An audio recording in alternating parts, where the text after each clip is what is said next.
இந்த ஆம்புலன்ஸ்ல பணத்தை கடத்துவாங்க. ஓ தேர்தலுக்கு பணம் எல்லாம் எதுல போகுது? ம் ஆம்புலன்ஸ்ல தான் போகும். ம் இவன் பண்ற கூத்து ஆம்புலன்ஸ்னாவே இவங்க ஆட்சியில தப்பாவே யூஸ் பண்ணிருக்காங்க. ம் புரியுதுங்களா? எது ஆள் கடத்துறது பணம் கடத்துறது எல்லாத்தையும் ஆம்புலன்ஸ் எடுத்திருக்காங்க. இவன் பாயிண்ட் ஆஃப்ல இவன் பண்ணது பார்த்தா அந்த ஆம்புலன்ஸ் தப்பு. அதனால எல்லாருக்கும் ஆம்புலன்ஸ்ல தப்பு, அதை அடிங்கடாங்கிறான். புரியுதுங்களா? ம். பேசி அதெல்லாம் முடிச்சிட்டீங்களா? பேசி முடிச்சிட்டீங்களா? ம் ஹலோ, ஒரு முதலமைச்சரை தப்பா பேசுறேன்னு சொல்லி உங்களுக்கு தப்பா தெரியுது.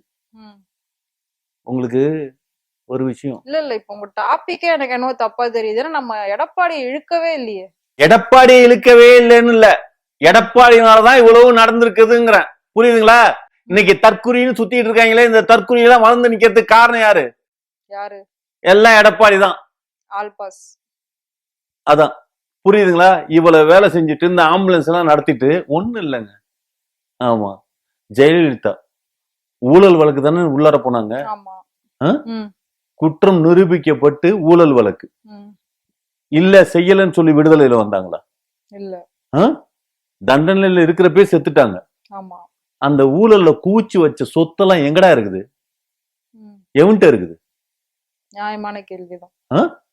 நியாயமான கேள்வியா? இந்த கேள்வியை எவனாவது கேக்குறான்? மறந்தாச்சு எல்லாரும். திமுக காரன் கேட்டானா? இல்ல. காங்கிரஸ் காரன் கேட்டானா? பிஜேபி காரன் கேட்டானா? ஆ? அந்த சொத்து எங்க? அந்த அம்மா அவ்வளோ நகை போட்டிருந்தது, அந்த நகையெல்லாம் எங்க? அவ்வளவு செப்பல்லாம் வச்சிருந்தாங்களே, அதெல்லாம் எங்க? தெரியலையே.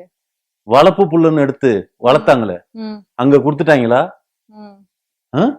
மக்களுக்கு பொதுவான ஆள் தானே அது. ஆமா. அனாதையா தானே இருந்து செத்துன்னு சொல்றீங்க, வாரிசு இல்லைன்னு தானே சொல்றீங்க.